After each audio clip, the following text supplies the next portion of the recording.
I know firsthand that obedience isn't always glamorous. It cost me comfort, control, and certainty because I went through a lot of trials from being obedient. The warfare was real from being obedient, but it also gave me clarity, it gave me purpose, and a front row seat to God's faithfulness. I realized then and there that God was asking me for complete submission and complete sacrifice. And I said yes. Remember, obedience is the new success, and your story is proof. Welcome back to another episode of Called and Courageous. I am so excited that you guys have joined us. Today we have such a wonderful guest. His name is Kevin Elworth. Kevin is a leadership expert. He's a business coach and a keynote speaker known for turning complex challenges into simple, actionable breakthroughs. A former pastor with a master's in leadership, Kevin has spent over 15 years helping teams grow stronger, business go further, and people become bolder in their purpose. He is the author of Breaking the I Can't Cycle and delivers every message with clarity, conviction, and a passion to see audiences leave both inspired and equipped for the next step. Amen. That's amazing, Kevin. How are you? So blessed today. So blessed. Thank you so much for having me on. It's my privilege to be able to be here and to kind of share with your audience some of the things that God has kind of developed in my heart and in my life over the years. And so I'm excited to talk today. Awesome. Is there anything that we missed as far as who you are? Did you want to add anything? Absolutely. I didn't include a whole lot in my bio about my family. I am so much a family man. My wife and I have been married for over 20 years, 22 years, I think is this year. And we have 5 kids. Um, 4 of them are adopted. And I always like to quantify the fact that adoption doesn't define them, it defines us as parents. Our kids are we just love kids. And so we have one biological son, Austin, our oldest, and then it kind of became impossible for us to have any more children. My wife is just a power packed determination woman of God. And so when she gets this medical diagnosis that you're not having more kids, she's like, you're not telling me what I can and cannot do. And so out of that came foster care and adoption. And we've adopted 4, we've fostered so many others. And now one of the big next steps of our lives, we have started a nonprofit organization called Sparrow Village Initiatives, where we are working with 114 orphans in Uganda to provide assistance and health and nutrition and all those things. So we just kind of said, you know what, there's no stopping us. We're just going to adopt as many as we can. And so that's part of our story too. My goodness, that is amazing. It takes a huge heart, first and foremost, to even foster a child, but to go a step further and adopt, man, that is amazing. The nonprofit that you're doing, I mean, there's so many countries that need help, Oh, and there's yes. so many children that are orphaned and displaced, and it's amazing that you've been making this impact. Wow. Oh, it's a It's lot of how do fun. you find the time to do all of this? It sounds like you got a lot on your plate. You know, we do. We got a lot on our plate, and that's just one of the things. There's so many other things that go along with this right now. But you know, I got to give a lot of credit to my wife. She is such a resilient and like I said, a power packed person.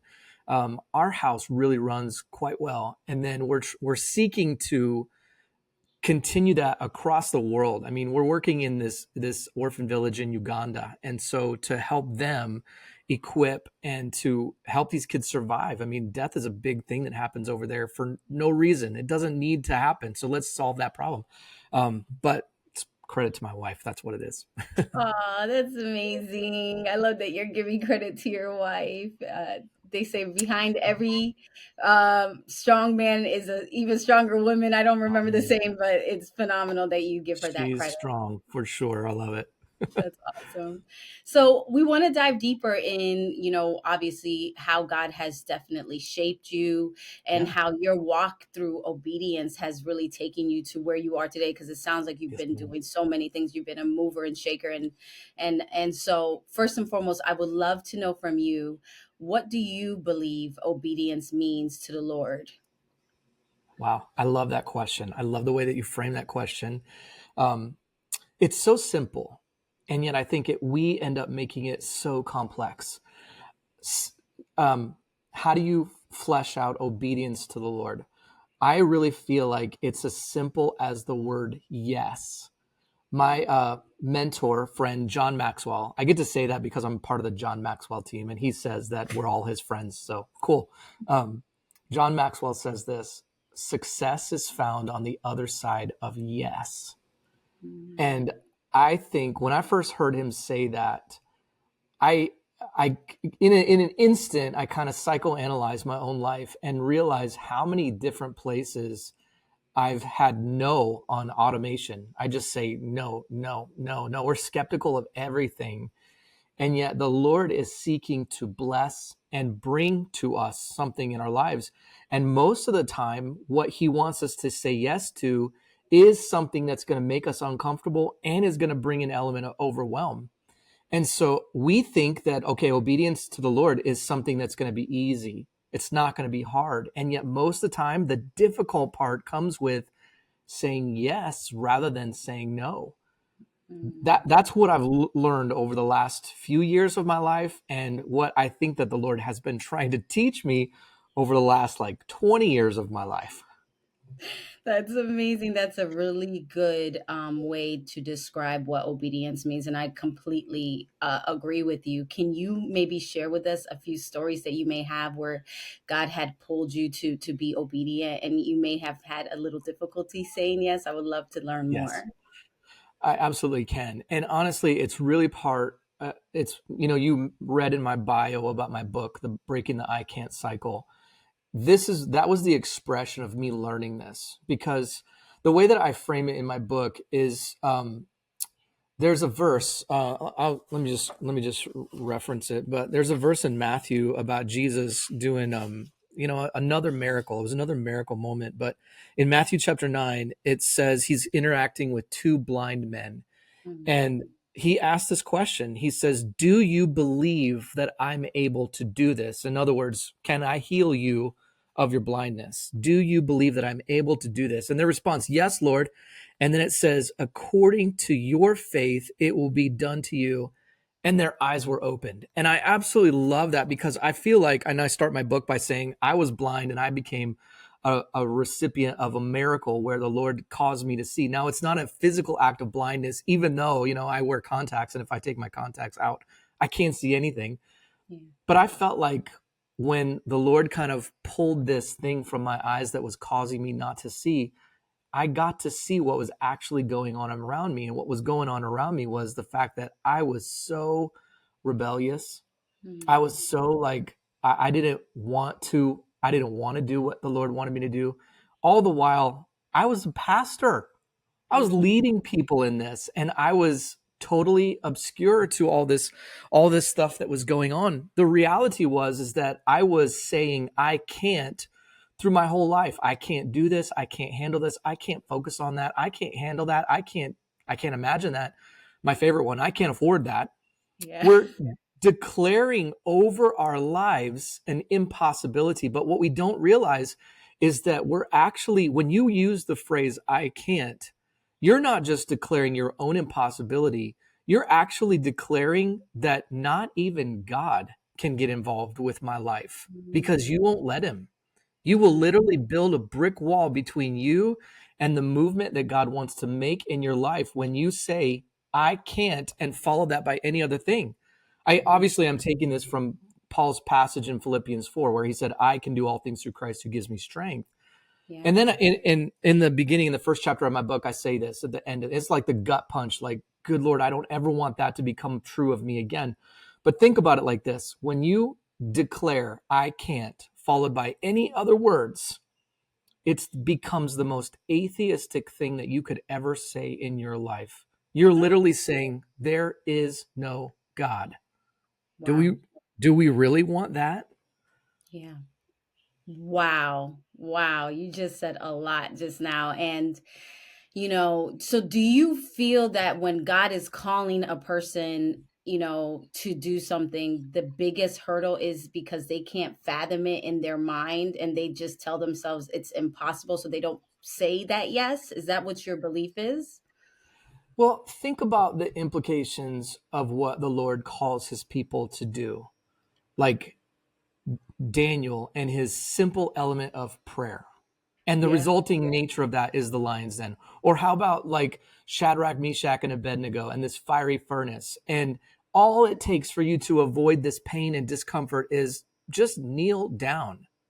It's Mm, nothing hard, just compromise. And mm, I think there's just these subtle nuances that happen in our life of just compromise. And we're willing to do that on a lot of levels. We're willing to compromise because of what? Because of the fear of discomfort. Now, discomfort comes on so many different levels, but when the Lord invites us into a relationship with Him, He's calling us to a higher level of expression or experience with Him that's going to pull us out of a place where we thought was comfortable. mm, And honestly, at face value, I'm just not quite sure that the Christian of the 21st century is really willing to go into a season or a situation like that that is really uncomfortable. mm. So tell me this. You said your eyes eventually, your spiritual eyes opened up and you realized this. You wrote this in your book. Yeah. What was that turning point? Can you share that story of what caused your eyes to Wow. open? We're going to get deep here for a minute, okay? Good thing. And yeah, so it'll take me a minute to build this case, so bear with me. But Okay. in this time frame, our family had launched out into a big next adventure, which is really kind of characteristic of us. I mean, adopting kids, starting a nonprofit in another part of the country, another part of the world. We've been a lot on adventures, and so All right, before we dive back in, I want to pause for just a moment and speak to the author in you. That book on your heart isn't just an idea, it's an assignment. God didn't give you that story, that message, that testimony for it to stay locked inside of you. Someone is waiting for your obedience and your words. I'm here to walk with you step by step to bring it from vision to published reality. So don't wait for the perfect time because the time is now. Let's be obedient together. Visit the one and only publishing.com and let's write your book. Now let's get back to the conversation. at that time of our lives, we had just sold our favorite home. We had moved into like a tiny home, 7 people, 1 bathroom, no dishwasher. It, it doesn't get any worse than that. And all for we're building our dream house, right? We had bought this huge property and we're building this amazing house. And in this season, my wife and I hit this impasse in our marriage, and it's becoming catastrophic. We're on a vacation during this time frame, and we were at a lake with my whole family and just having a fun lake week, right? And I had a dream, and I don't really have a whole lot of dreams, but this was a message from the Lord. And it was undeniable to me what the Lord was telling me. In this dream, I'm not going to go through the whole details of the dream, but what I came to understand, it took me about 18 months to interpret exactly what this dream meant. But in this dream, the Lord had showed me a vision of me without my family, but still deeply involved in ministry. And I was chasing after ministry and compromising my family. The message I got from him was this: you can choose to lose your family or you can choose to lose your ministry. You get to decide. But if you don't decide, you will lose both. And like I said, it took me 18 months to identify exactly what that dream meant. But the moment that I recognized it was the moment that I felt like blindness became sight. I wrote my resignation the next day. And, remember, we're building our dream house in this same season. I'm about ready to take on a $500,000 mortgage and quit my job at the same time. This is lunacy to me. And so, I mean, I can't tell you how many times I stood out on the back patio of this freshly poured concrete where we are building our house, looking up at the night sky in freezing cold Pennsylvania in January. And I'm thinking, God, have you lost your dang mind? because you're asking me to give up my financial stability in a season where we've just made the biggest promise of our lives, like a promise to fulfill a mortgage. How am I supposed to do this? And just knowing and trusting the fact that the Lord is good and he is God and he is favorable and he is right. I had to, because I mean, what hangs in the balance? I'm going to lose my family or I'm going to lose my ministry. And if I just become ignorant and ignore this, I'm going to lose both. Oh my This was God. a no brainer. I wrote my resignation as soon as, like, the day after our construction loan went from construction loan to mortgage. I turned in my resignation, literally walked into my pastor's office, slid a paper across the table, and I said, 30 days from now, I'm out. And he was dumbfounded. He had no idea that this was coming. But this is what the Lord told me to do, not my pastor. He told me to do it. And so I had to honor him in that and step into a season in a situation where, God, I don't know what the outcome of this thing is going to be. It looks really scary right now, but I trust you. And yes. So I just said yes. And the result of that was 3 years ago. And we're coming up on 3 years in January. The result of that was the fact that my marriage became stronger than it's ever been in my life. My family has this really, really innate tightness that we kind of were missing. And I've grown to know the Lord in a way that I really never knew him before, even though I'm no longer a pastor.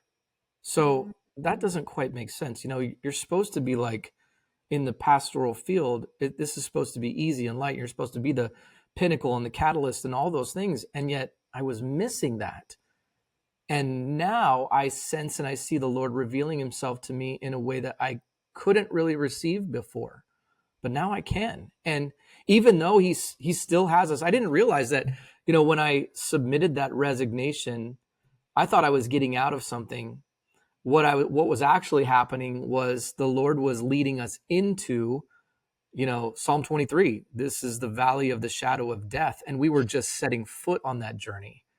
And over the last 2.5 years, it has been a roller coaster of epic proportions in our life, in our family, and all testing and proving the fact that the Lord is trustworthy.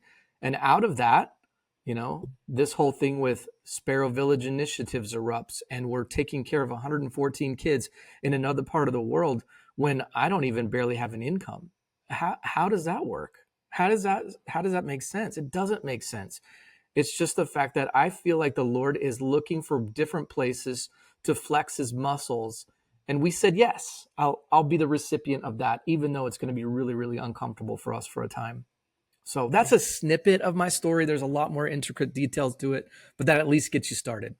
My goodness. First and foremost, it gave me goosebumps when you started telling this story because, first and foremost, there's so many questions I do have, but I want to first start out with okay, God told first, he gave you two options. Did he Yeah. lean towards one or the other, or did you feel this push that he was like, you need to focus on your family, or was he saying you can pick really Well, either one?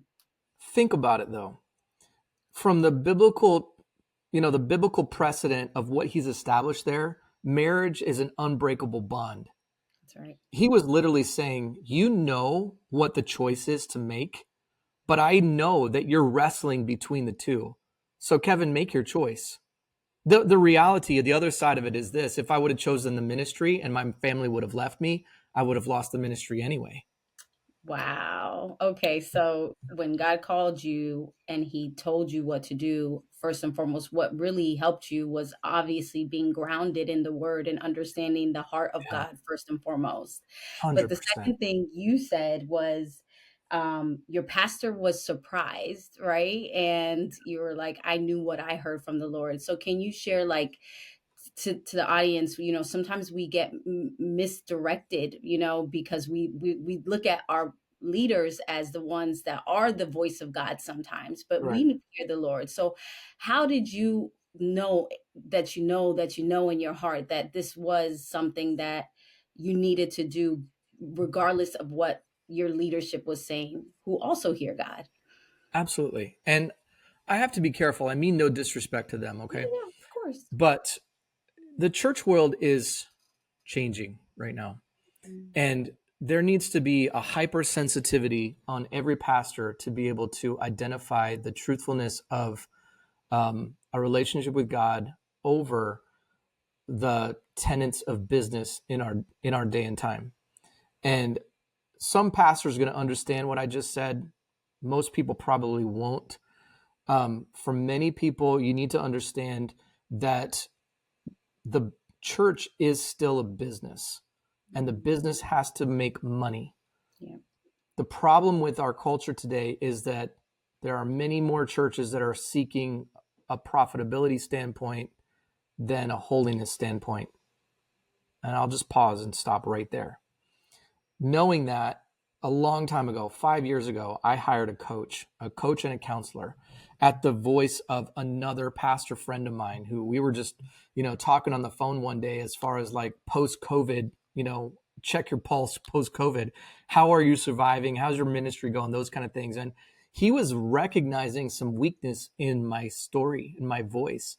And he said to me this, I didn't even perceive it, but he said this to me. He said, Kevin, I really think that you need to meet with someone. And I was like, I'd never heard that before. I never thought of that before. But, kind of perceiving that already John Maxwell's word, success is found on the other side of yes. I said, great. Can you connect me with someone? And he did. Put me in contact with this coach counselor, ministry, pastoral coach counselor outside of Frisco, Texas, which is a suburb of Dallas.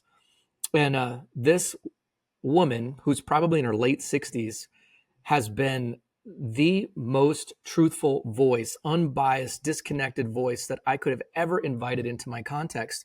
And it was because of that that I began to see that I was a part of a toxic culture. I was actually leading a toxic culture.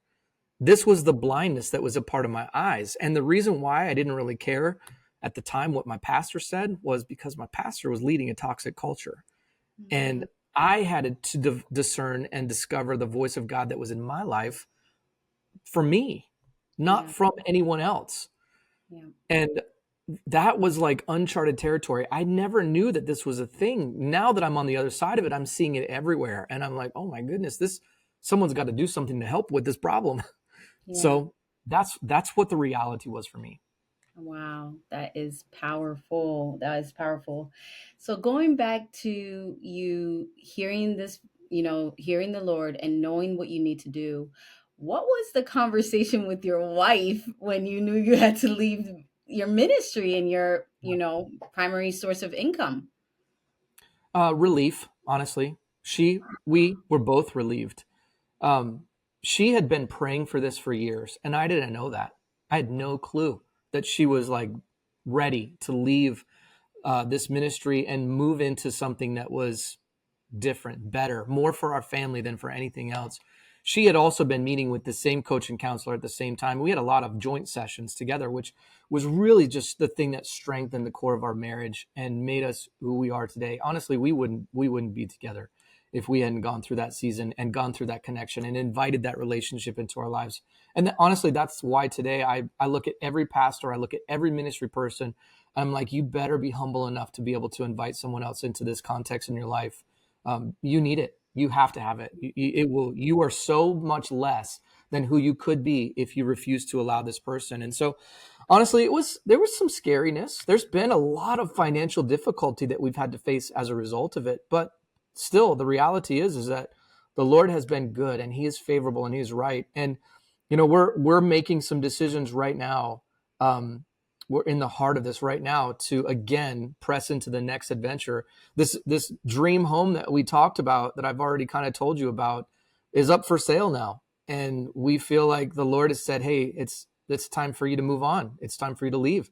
And so we put the house on the market, and we're buying a house in another part of the country because we feel like, all right, this is the next move to make. Did we want to make it? No, it's our dream house. I don't want to leave it, but it's the next thing that the Lord said to do. And so Crystal and I are both looking at each other saying, this is the right next step, and it feels good. And we're going after it because the Lord said, hey, trust me again. Mm, Everything we do in our life is just about the next level of trust that the Lord wants us to press into. Powerful, powerful. Um, So, when it comes to you saying that yes, where did you get this innate trust for the Lord? Because knowing that you were going to go through these trials after the fact and staying grounded in the Lord throughout this whole process, giving up your dream home, like Mhm. where did this all come from? Where did this trust that you've built with the Lord come from at first? Like, I'm just curious for those who Yeah. are like, I can never do this. Yeah, so you're sort of asking a little bit of my testimony, and I grew up in a Christian home. I can't even remember a day in my life that I wasn't a part of a church movement. Now that doesn't really matter, because the choice is still mine. I get to still decide what influence and interaction I'm going to allow the Spirit of God to have in our life. He gives us that freedom. Mm, From an early day in my life, I just submitted. I mean, I was 7 years old when I accepted Christ as my Savior, and I was 11 when I felt like the Lord said, "Hey, you're mine for life," and so I surrendered to that. Now we get to decide whatever that means. Psalm 37:4 says, "Delight yourself in the Lord, and He will give you the desire of your heart." Great. But one of the biggest things that people are have a difficulty with is figuring out exactly what that term desire means for them, because you get to define it. And so at different places in my life, I defined what desire was. I started out by saying, I really want to be a missionary in Mexico. That's the only thing I wanted. I wanted to be a missionary in Mexico. And so I got it. I moved to Mexico 2007, I think 2008. We moved to Mexico as missionaries, and we stayed there for a short period of time. And then we left and we came here to Chambersburg, Pennsylvania. And I became a pastor for the next 15 years. And each one of those things was a different level of trust. The reality is this: we can fall into a pattern or a position of survival. You can get a job, you can get, because the thing is you just need money to survive. Great. yeah, But the Lord said that He is your source, no one else. So you either get to do that in the adventurous way of seeing the Lord radically provide for you in amazing ways, or you can just work a job. Now, I'm not differentiating anything. If you're a W-2 person and you go and you work for someone else and you bring home a paycheck, that probably is the source that God has provided for you. yeah, That's not the thing that He's provided for me. And He's pretty clearly told me, I don't want you to do that. Because I'll be honest, in my discomfort over the last 2.5 years, I've applied for jobs, I've interviewed for jobs, and every time the door has shut. And I just feel like the Lord's like, hey, just trust me. I've got you here. Don't worry. Don't panic. Don't freak out. We're good. So I just continue to step one foot in front of the other. My wife and I have a very, very open working relationship when it comes to communication and trust and prayer and faith and all these things. And we just keep doing one step in front of the other. powerful, powerful. That is to me, um, you are leaning on the Lord in the biggest way. Like, and the fact that you have so many kids, like, it's not just you two. So, in those times where you were like, you know what, I'm gonna go ahead and apply to a job and see if I can get an opportunity. What was your internal dialogue during those times? Because I know people's faith gets wavered in those hard times. So, what was your internal dialogue, and how did you push past it eventually? It really, there's just it's fear. Everything comes down to fear or trust. Those two things are really diabolical opposites until you recognize this, that, hear me out now. You can learn to trust in your fear. Simmer on that one for just a minute. Fear. I mean, how many times in the Word of God are we told, "Don't be afraid, fear not," and then the only thing we are told to fear is fear the Lord Himself, which is an element of respect and admonition and awe, inspiration, all those things. So if we're not fearing the Lord, what are we fearing? What is the thing that we're fearing? And this was the kind of the catastrophic moment for me. I'm kind of answering a question in a backhanded way, so bear with me for just a minute. One of the most developmental sessions that I ever had with my coach counselor was the session where she kind of unveiled to me my fear. And she said these words to me. She said, "Kevin, you are worshiping at the altar of fear."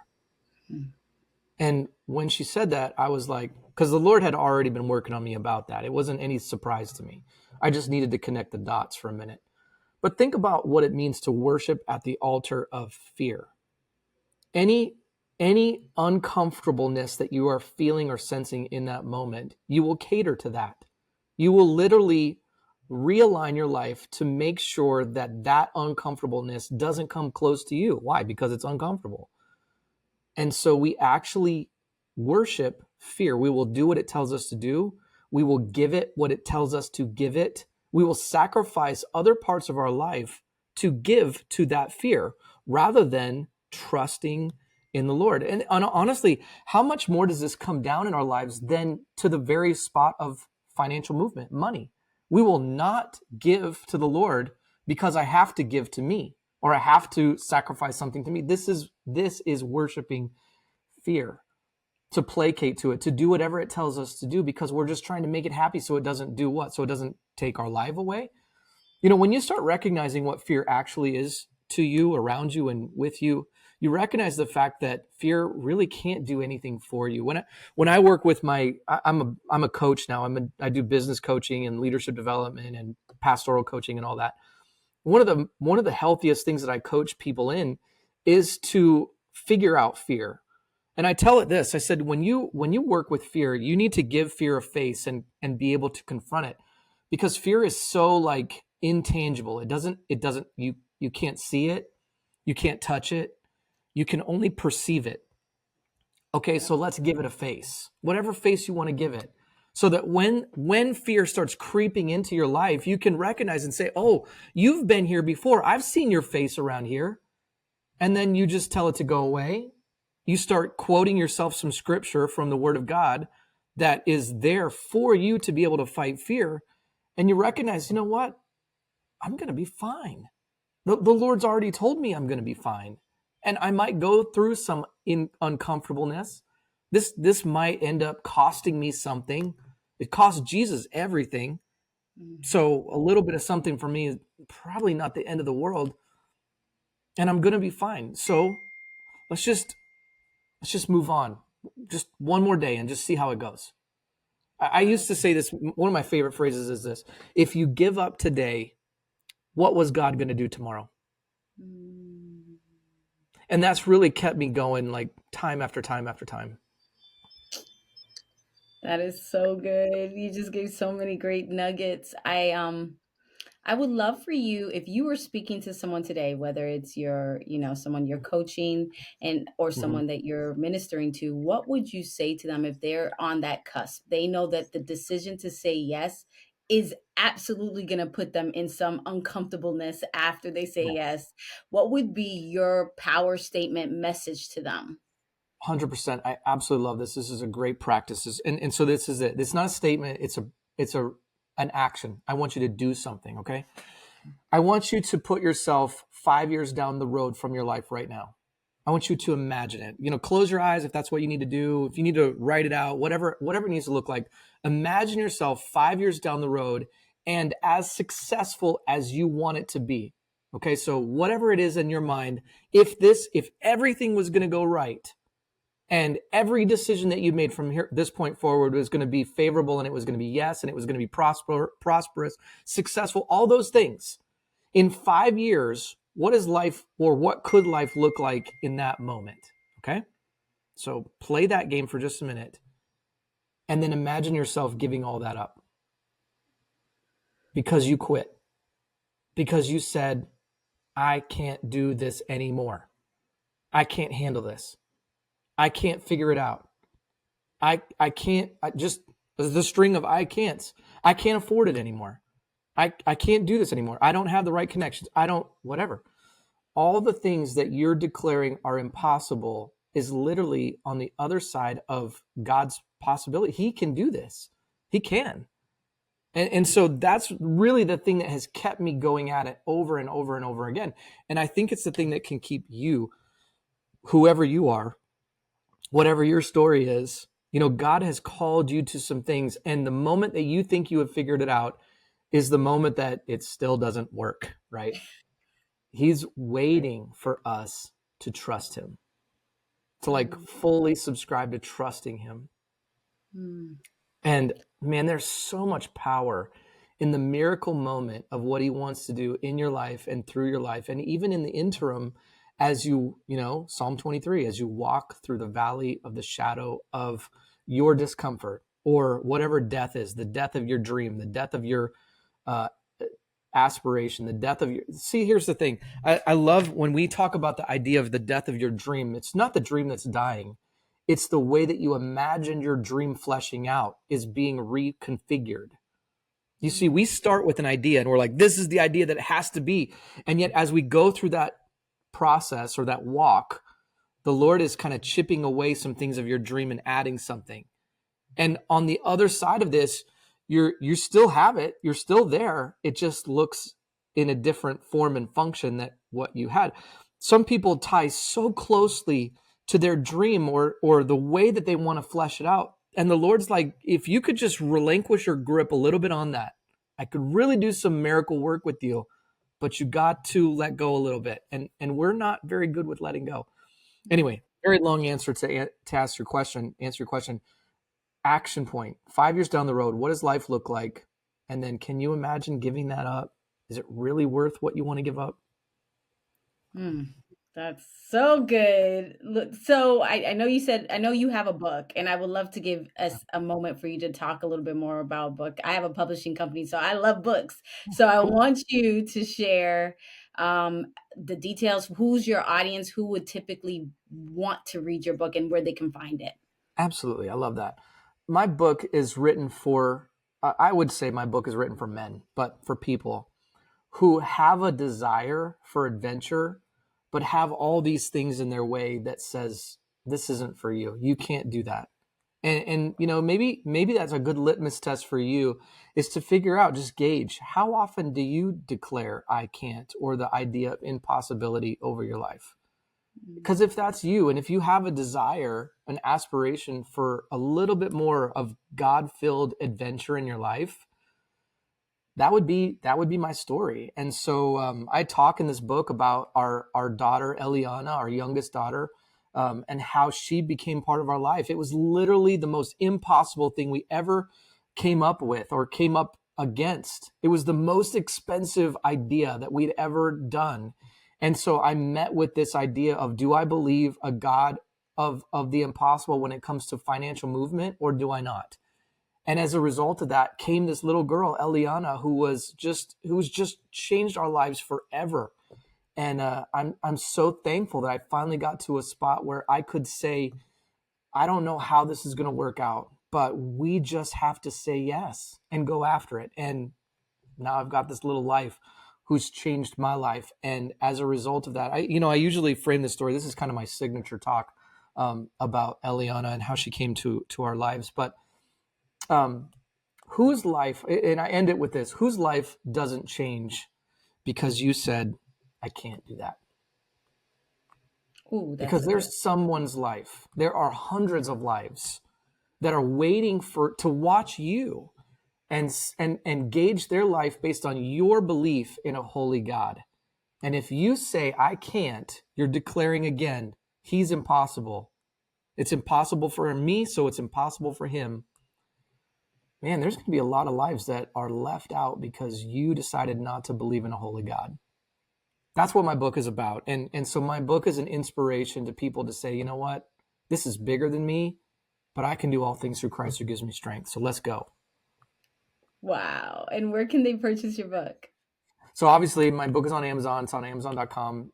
You can just Google it there or put in the search link, Breaking the I Can't Cycle, or my name. It will pop up along with a couple other things that I've written. And that's the stuff, man. I just really want people to believe in an amazing God. I came up with about 10 years ago, I went through kind of a development class. It was a small group class that my church was putting on at the time.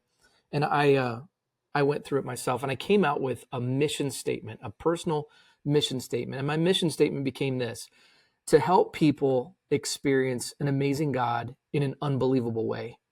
And so that's what I seek to do with people too. I want you to experience the same God that I experience.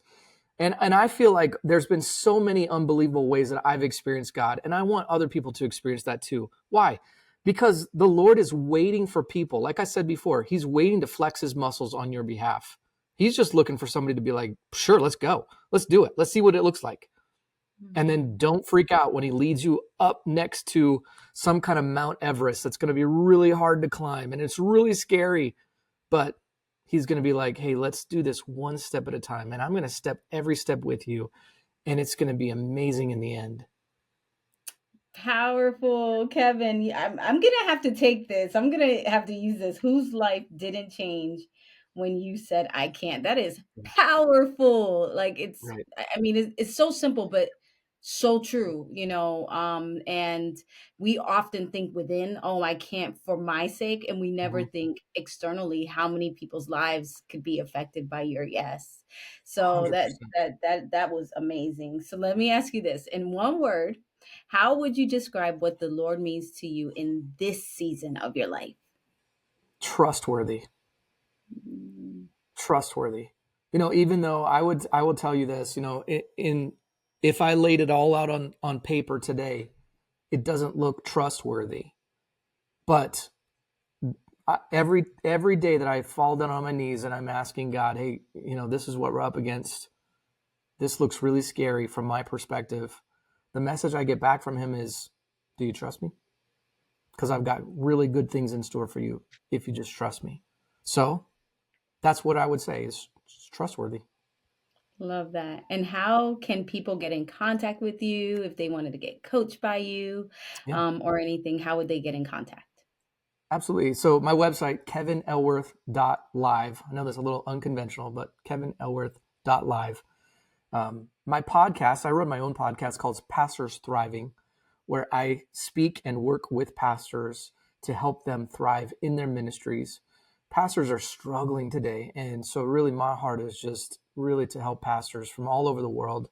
Um, I've working with pastors from Pakistan, Jordan, Uganda, Zimbabwe, Zambia, all over the world when it comes to the things that they really want to see and accomplish in their lives. And so you can find my podcast, Pastors Thriving. And then I'm on the medias, but I don't really, Facebook and Instagram and all that. But there I am. My core Oh, would be my website and my podcast. wonderful. Thank you so much, Kevin, for sharing your story. It was a blessing to me, and I pray that it was a blessing for those who have been listening or who is going to be listening to this. And I just want to end with saying always remember that obedience is the new success, and your life is proof. Thank you so much. Thank you. Thank you.